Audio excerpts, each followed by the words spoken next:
नमस्कार विद्यार्थी मित्रांनो, विदर्भ आयएस अकॅडमीच्या या ऑनलाईन प्लॅटफॉर्मवर तुम्हा सर्वांचं परत एकदा स्वागत आहे।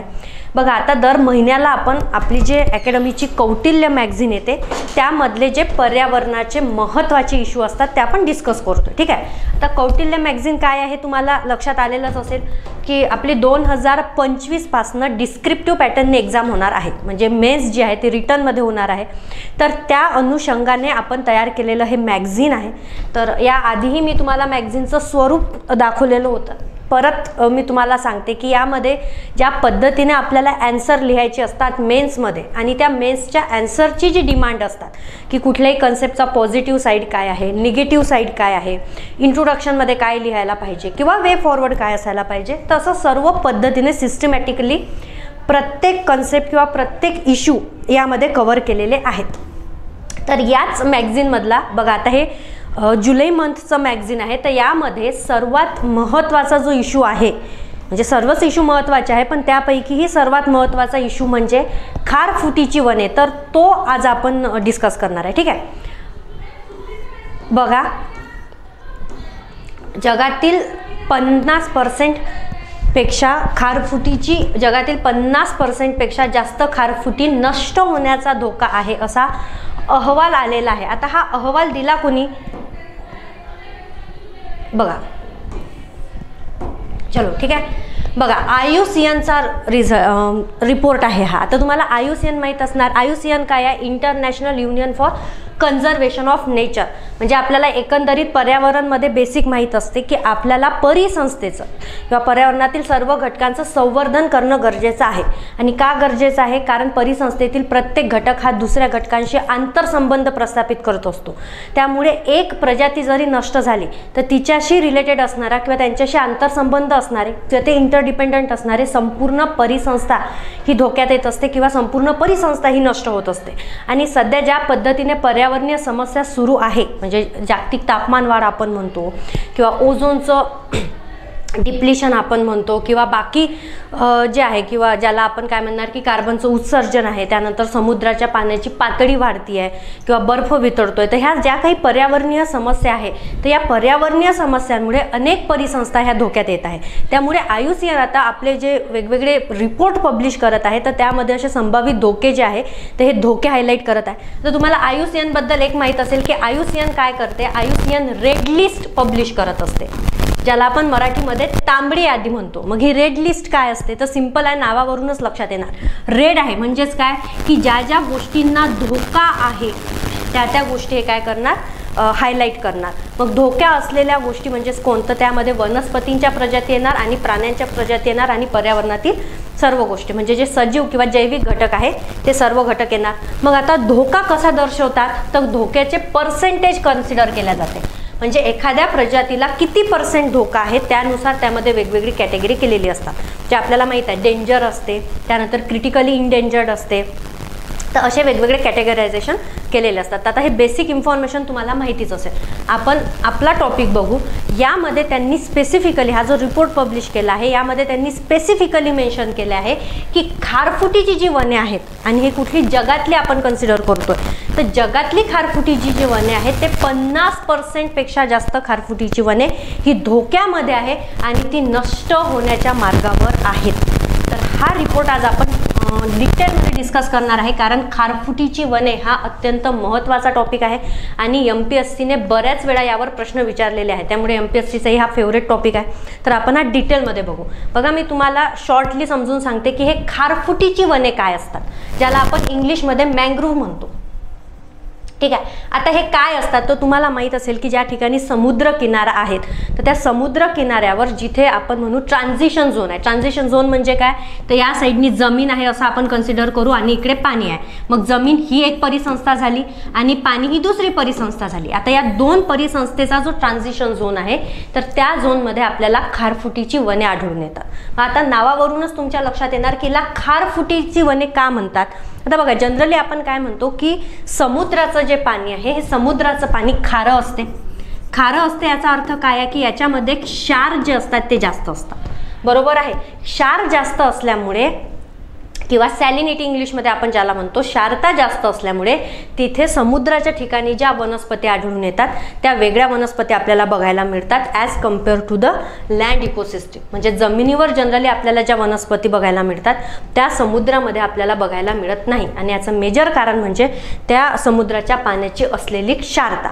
मी असं अजिबात म्हणत नाही आहे की समुद्राच्या पाण्यामध्ये वनस्पती नसतात. आपण बघतो जलीय परिसंस्थेमध्ये फायटोप्लॅन्क्टन्स असतात, झू प्लॅन्क्टन्स, हे वर्गीकरण आपण केलं आहे. तो फायटोप्लॅन्क्टन हे काय असणार, वनस्पतीच असणार. पण त्या व्यतिरिक्त अशी पर्टिक्युलर एक वनस्पती असते बघा, अशी वनस्पती जी काय करणार, जी समुद्राच्या पाण्यावर आढळून येते. आता हे समुद्राच्या पाण्यावर आढळून येते याचा अर्थ काय, तर त्याचा सिंपल अर्थ आहे की त्या वनस्पतीमध्ये हे जे क्षार आहे हे क्षार सहन करण्याची कॅपॅसिटी असणार. म्हणजे सॅलिनिटी टॉलरंट प्लांट आपण त्याला म्हणू, क्षारता सहन करण्याची क्षमता असलेले वनस्पती. आता ह्या वनस्पती काय असतात बघा, तर ह्या वनस्पती जनरली आपल्याला खाऱ्या पाण्यामध्ये, जास्त क्षारता असलेल्या पाण्यामध्ये आढळून येणार. यांचं तुम्हाला एक मी फोटो ॲड करायला विसरली, तर तुम्ही स्वतः गुगल करून बघून घ्या की मँग्रोव्ज वन येतं, तुम्हाला लक्षात येणार की त्यांची अशी लांब लांब मुळे असतात आणि एकदम मुळे हे एकमेकांना असे त्यांचं एक वेब तयार झालेले असते, म्हणजे कॉम्प्लिकेटेड स्ट्रक्चर सारखं असतात. मग हे मुळं जे आहेत या वनस्पतींची हे अत्यंत महत्त्वाचा रोल प्ले करते. ही मुळं काय करतात बघा, मला एक सांगा, कुठलंही जर वनस्पती असणार किंवा कुठलंही जर झाड असणार तर त्या झाडाला पाणी कुठनं जाते, तर आपण सिम्पली म्हणू की मुळांपासून जाते. बरोबर आहे, मूळ आणि खोड. कारण मूळ काय करतात तर जमिनीतलं पाणी ॲब्झॉर्ब करतात आणि ते मग पानांपर्यंत, फांद्यांपर्यंत पोहोचवतात. आता हे जी मुळं असते म्हणजे ही खारफुटी वनांची जी मुळं असते, तर या खारफुटी वनांच्या मुळ्यामध्ये एक ॲडॅप्टेशन झालं असते, ज्याला आपण पर्यावरणामध्ये मराठीमध्ये अनुकूलन म्हणतो. म्हणजेच काय की जी रिव्हर्स कंडिशन होत आहे त्याला ॲडॉप्ट करण्याची कॅपॅसिटी. मग आता यांच्याकडे जागा आहे का की प्रॉपर जमिनीवर उगवणार, यांच्याकडे कुठली परिस्थिती आहे किंवा कुठली प्लेस आहे की जिथे हे उगवणार, तर यांच्याकडे आहे खारं पाणी म्हणजे क्षारता जास्त असलेलं पाणी. मग क्षारता जास्त असलेल्या पाण्यामध्ये जर टिकून ठेवायचं आहे तर यांच्या मुळांनी काय एक ॲडॅप्टेशन केलं आहे, तर यांनी असं ॲडॅप्टेशन केलं आहे की या मुळांमध्ये बघा परमिएबिलिटीची कन्सेप्ट येते. आता परमिएबिलिटी म्हणजे काय असते तर बघा सिंपल आहे, जी मुळं असतात ही मुळं फिल्ट्रेशन करतात. कशाचं फिल्ट्रेशन करतात तर पाण्यामध्ये असलेल्या क्षारांचं. आता क्षार म्हणजे नेमकं काय झालं तर क्षार म्हणजे सोडियम. क्षार म्हणजे काय, सोडियम आपण कन्सिडर करू. मग या मुळं काय करणार की मुळं जेव्हा पाणी ॲब्झॉर्ब करणार तर पाणी ॲब्झॉर्ब करत असताना ते पाणी जे आहे ते मुळांच्या आतमध्ये शिरते आणि त्या पाण्यामध्ये असलेलं जे सोडियम आहे हे सोडियम फिल्टर केल्या जाते. मग सोडियम फिल्टर केल्या जाते म्हणजेच काय, सोडियम वेगळे आहे ना. मग हे सोडियम डिपॉझिट कुठे होते तर बघा मुळांमध्ये तर हे डिपॉझिट होते, प्लस ह्या झाडांची जी पाने असतात तर या पानांवर पण ती डिपॉझिट केल्या जातात. म्हणजे इव्हन पानांमध्ये पण एक विशिष्ट प्रकारचे टिश्यू असतात. ठीक आहे, तर हे टिश्यू पण काय करतात, तर हे फिल्ट्रेशनचं काम करतात की जसं त्यांच्याकडे पाणी आलं तर ते काय करणार, त्या पाण्यामधलं सोडियम जे आहे त्याला फिल्टर करणार आणि बाकी पाणी जे आहे ते ॲब्झॉर्ब करणार. मग आता जर सोडियम वेगळं निघत आहे तर हे सोडियम जाते कुठे, तर हे सोडियम या झाडांच्या पानांवरच डिपॉझिट केल्या जाते. त्या लक्षात, म्हणजे सेम जे सोडियम आहे त्या झाडांच्या पानांवरच डिपॉझिट केल्या जाते.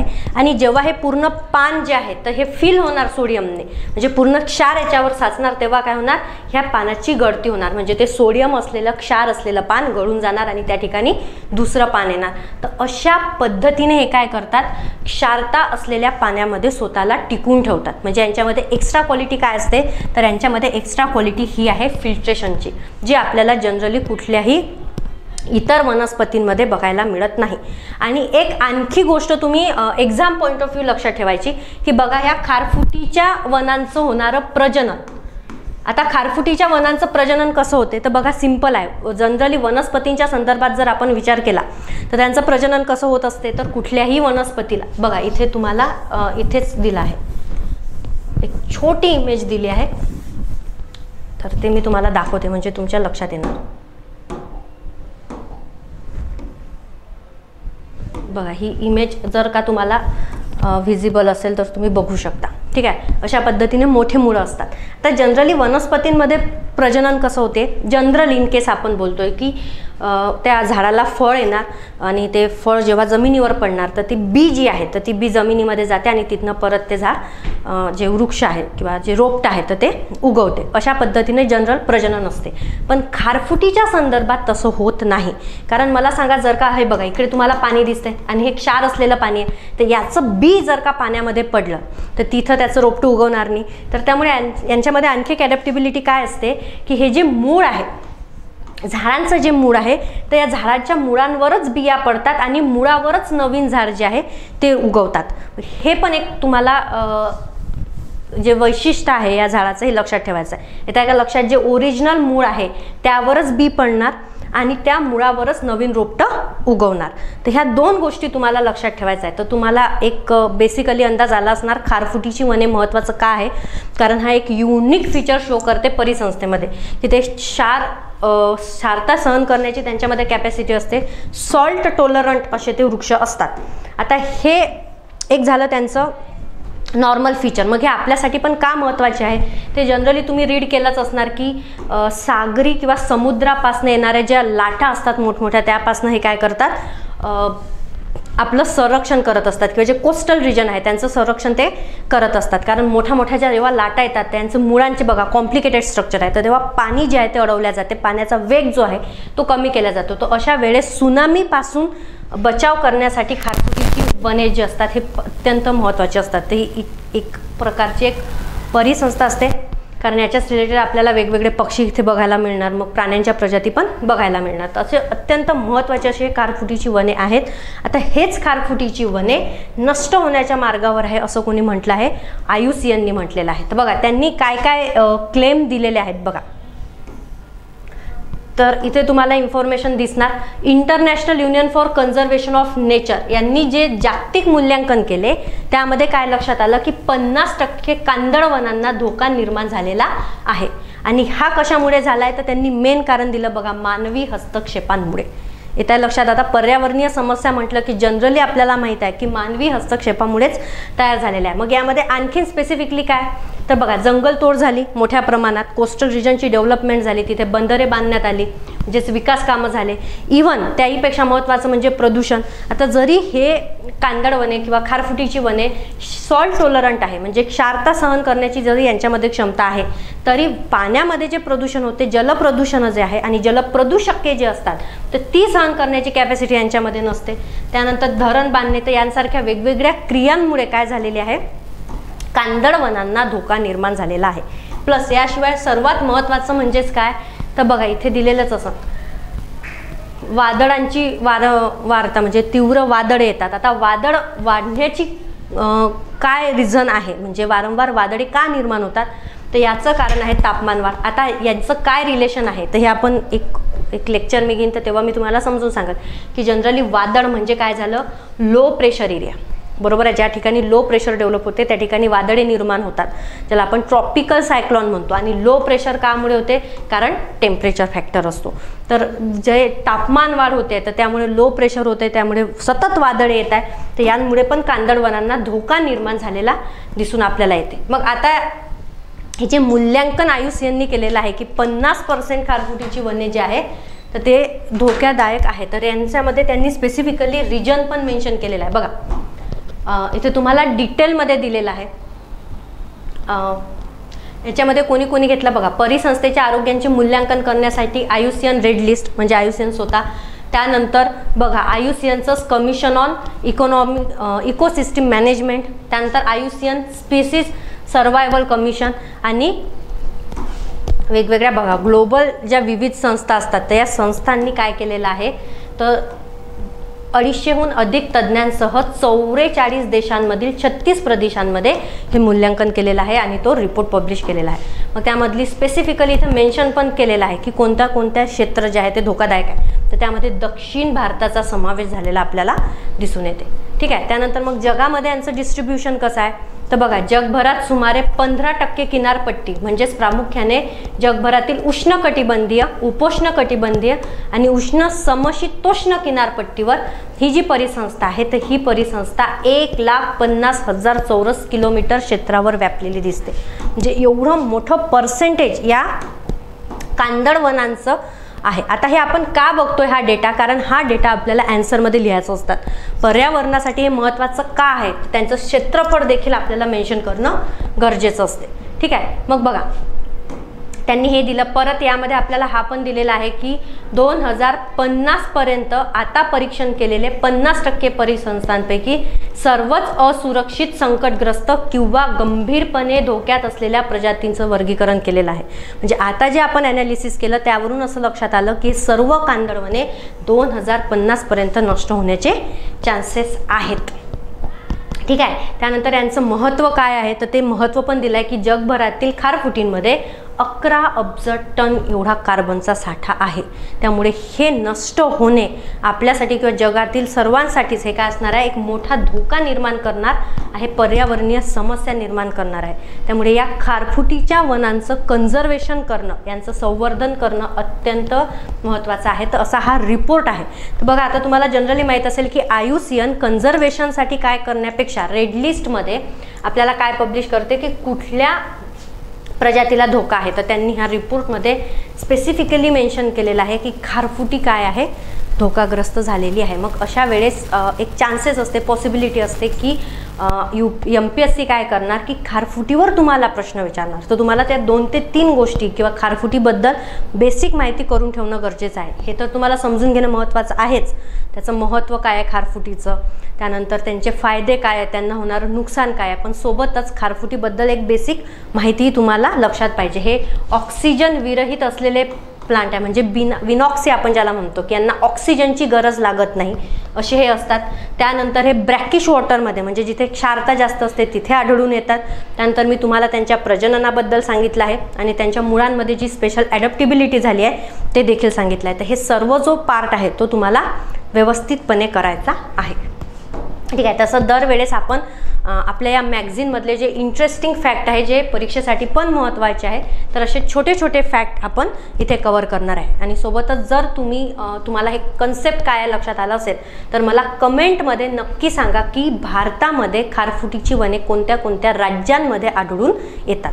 तर हे प्रश्नाचं जे उत्तर आहे ते तुम्हाला कमेंटमध्ये लिहून मला सांगायचं आहे. बघा, आणि असे काही स्टुडंट असतील की ज्यांना अजून पण हे मॅगझिन अवेलेबल झालेलं नाही आहे किंवा ते संभ्रमात आहे की कुठून घ्यायचं विकत किंवा कसं आपल्याला उपलब्ध होणार. तर बघा, त्यांच्यासाठी मी सांगते की हे ॲप तुम्हाला दोन्ही माध्यमातून परचेस करता येणार.